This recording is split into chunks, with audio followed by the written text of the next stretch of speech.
UK construction and real estate. So episode 8. This episode topic is housing development in historic environment. So this is related with housing and old buildings or old buildings land. First, we talk about housing supply crisis in Britain. So Britain has a very severe long-term housing crisis, and this housing crisis is a housing shortage. So this means the country is facing a very severe housing shortage, and this housing crisis is not a short-term issue; is a long-term issue. And the country, the government, I think they are very clear about this crisis. So the government, the politicians, they try to do something. And one of the measures they did is to set up a housing target. So the past conservative government, they set up a housing target of 300,000 new homes. This is just in England. So every year they think the 300,000 new home could meet the demand and make this housing crisis less severe. So this is the conservative government's target. Of course, it's based on academic research results. And the new Labour government, they set up even higher target of 370,000. So this is the, I think, determination of new Labour governments. They want to increase the housing supply. The core of housing shortage. So we look at deeper into the issue. So you can see the housing shortage issue is in fact is a supply shortage. So this is the core of the housing crisis. The supply cannot meet demand, as simple as this. So if you look at the two graphs on the right hand side of the slide, so you can see a historical data, a historical comparison. So the first one you can see from 2006 to 2019, 2020, in fact 2023. The 300 target was never met. So in this 20 years, 2 decades, so you can see this target at the beginning of this, when the target was set up in 2005, 2006, this new housing supply never reached the level of 300,000. And if we look at another graph, you can see it's an even longer period of time. So you can see the in 1960s, the new supply was over 300,000. But after this peak time, it's all the time it's lower than 300,000. So there's no idea why 300,000 was set up as a target. So this is a very severe issue. So in order to deal with this issue, a lot of measures, a lot of proposals were put up. And one of them is to build new homes in a historic environment. So it means how to use the older stock to increase supply. This is the idea. Many new supplies are built on a newly converted agricultural land. This is the easiest way. It's also the way that house builders like. But here, today's topic, we talk about the old stock, especially these old buildings or the land these old buildings sit. So this is the topic. So this is also is a contribution to new supplies, or at least it's a supply to meet the increased demand, housing demand. In order to deal with this in the historic environment, so here we list these two cases, and one case is a failed case, and another case possibly is a successful case. The first case is a housing development in Birmingham, the second largest city in the UK. So a proposal was submitted to build a 42-story tower, housing tower. This is nothing new. But the new thing is how this project is submitted. So you can see the details. It's a shocking case. What the developer is trying to do is to, they claim to restore or reuse a historic building. So this is a grade 2 listed building.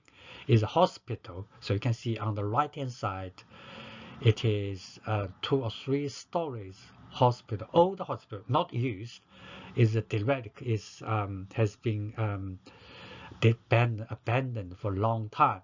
But this is a grade 2 listed, so they cannot be demolished.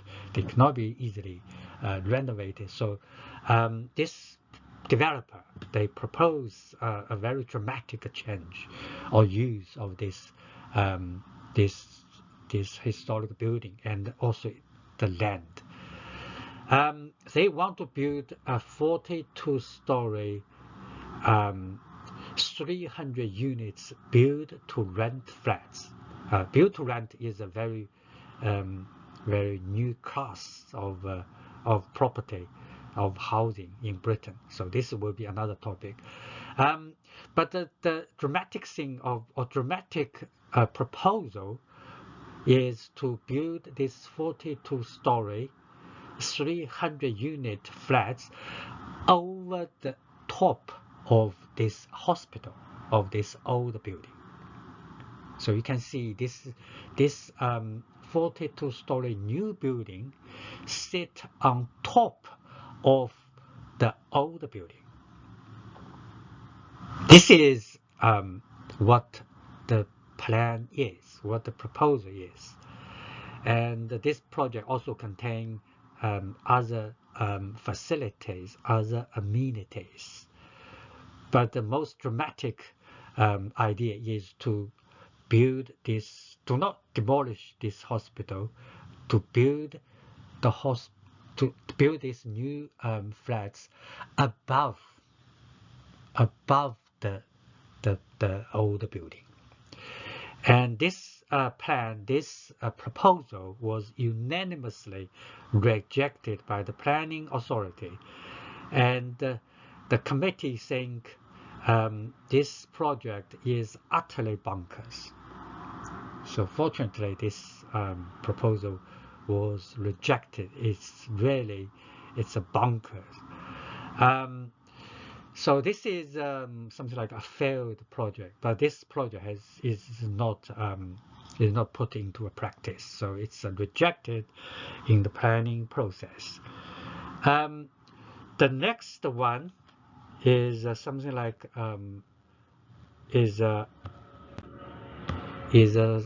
hopefully could be a successful story.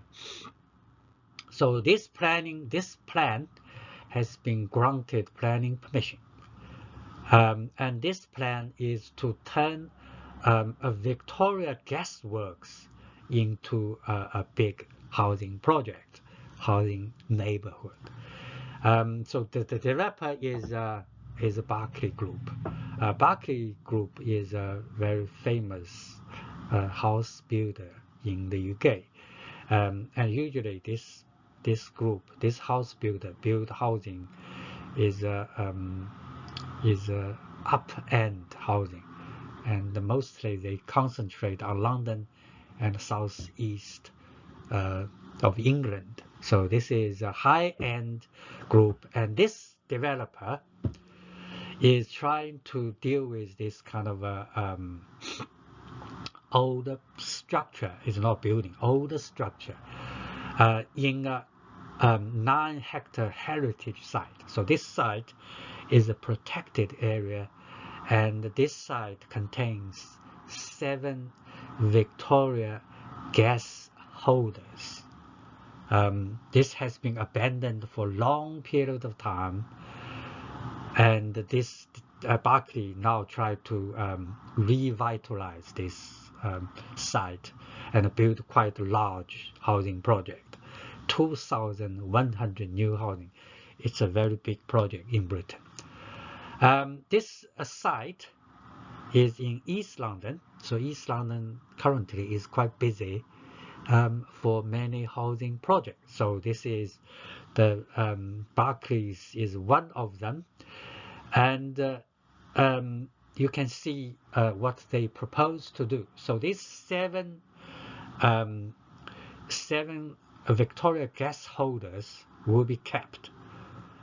They're circle shape, and this housing will just build inside this house, this gas works, because the gas work is a cylindrical building, cylindrical structure. So that's why the building, the new housing, will also be cylindrical. So this is proposal, and also there are other high-rise buildings surrounding this 7 gas work, and also surrounding this new housings. So it's looks like a beautiful combination. It's preserved the Victoria structure, but also new housing has been built. This project has been built. So this is the plan. This plan has not been finished, so it's so hopefully this plan will go ahead and be successful. But this Victoria work needs to be put down, needs to be disassembled, and then they will put up, restored, and this disassemble and restore will cost developer £80 million. Just for this is called upfront investment. So before the project, they need to pay this money to deal with this old structure and then build a new one. The old one was built in 1870s to 1882 at a cost of 300,000.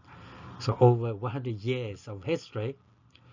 Now it's not built. It's to take it down, to put it up, £80 million. So this is I think is a cost for these old buildings. I think if the project is built on a new land, there's no such cost. But this project in a historic environment, historic area, so this kind of cost is necessary, just like brownfield. So these are the 2 cases. So let's talk about maybe some issues. So discussion of this development, this kind of development, this historic environment, how to use this historic environment to contribute to new supply. UK has 4.4 million houses. These houses were built before 1919, sorry. And this represents 20% of the total stock. So it's a quite significant amount of housing. And how to deal with this older building clearly is a topic. Although this older building cannot solve mostly of the housing crisis, but it can contribute to alleviate the housing shortage, increase housing supply. This clearly is one way to increase housing supply. And for these 4.4 million houses, some are listed, and some are put into a conservation areas. So conservation areas means is a group of housing, usually the very beautiful housing built in a period of time, and they are well preserved, so they put into a conservation areas. So these are protected housing, protected area, mostly are housing. But the majority of these older buildings are not listed, so that means not protected. Protected and not protected, mostly linked with planning. So if it's protected, the planning policy will be very tight. So not many things can be done for this old building. But if it's not protected, so it means many things can be done. But also maybe planning permission is required. But it's more relaxed compared with listed or protected. So this is the difference. And the real picture of this older building, older stock, is difficult to find. So it's not clear about this old stock. UK housing market, the new supply is less than 10%. So over 90% of housing supply come from or related with older stock. And some of them are old historic buildings or listed or protected buildings. So here we say that the issue is simply twofold. So if we talk about this old building, how to use these old buildings is twofold. One is the supply from listed houses, and another is the supply from not listed houses and land. To be honest, we cannot do many things about this listed housing, and this listed housing is a small amount of housing. And what we can do is the unlisted, unprotected housing or land. So this is, I think, is when we talk about housing issue, we mostly should look at these not protected, not listed houses and this land. So this is, I think, is something we need to be very clear. And also, we have some points or some questions to ask. Housing supply from this historic environment or in historic environment is very complicated and costly. It's also linked with legal issues, with ownership, with planning. So it's very complicated and also very costly. So you can see the Barclays housing project, they cost, the upfront cost is £80 million. So before they even start this project, they need to spend a large amount of money to deal with these old things, this structure. So the significance, so how this housing from this older stock can contribute to new supply, can alleviate housing supply, is very much a question. We still do not have answer, clear answer for this. So I think more research is needed for this supply. In many cases, the biggest advantage, so these historic buildings, why people look at this historic building for new supply? Because the historic building, they have a very big advantage, which is their location or the land. So if we look at the right hand side, you can see this very beautiful building was older building in Hampstead in North London. This very beautiful building was converted to 9 homes. Although these 9 homes are luxury homes, not cheap. But you can see this is a very successful conversion from old building to new supply. So this is the I think the advantage of old building. They are beautiful. They have a good location, and they should be a very successful conversion. Should be well welcomed by market. Should be welcomed by buyers. So this is the advantage. But of course, we need to have a balanced approach. So balanced approach means to protect them and to use them. So this is the, I think, is a balanced approach. Of course, the details of this balanced approach is still a question. So to what extent it's a protected? To what extent the old things can be kept?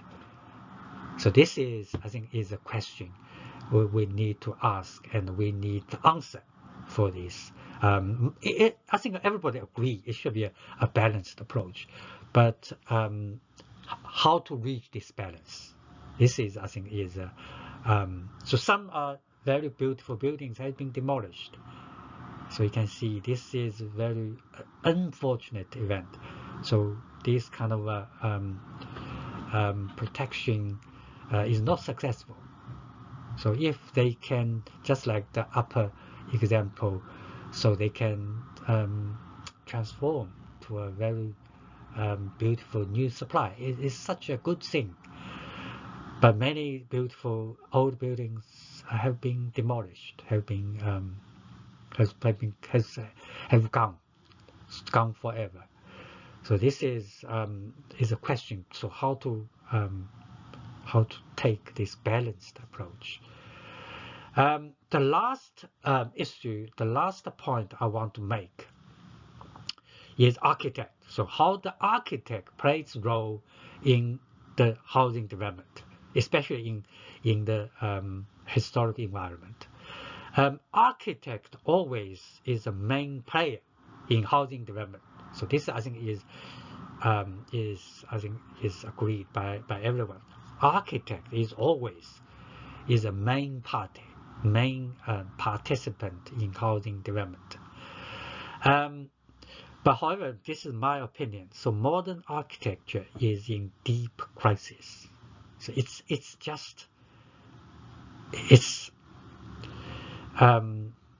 they did not play the right role.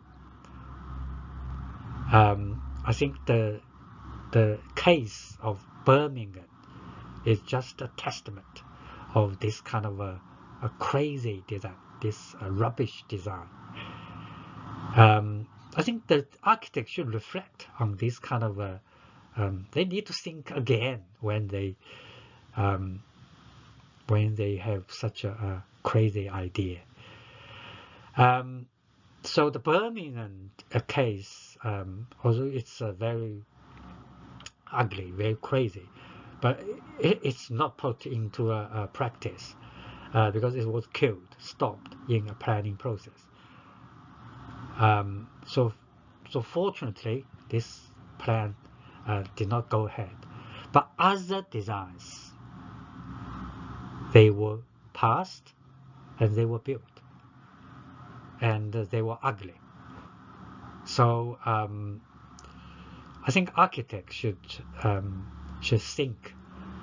They think again when they involved in this housing project. That's all for today. Thank you.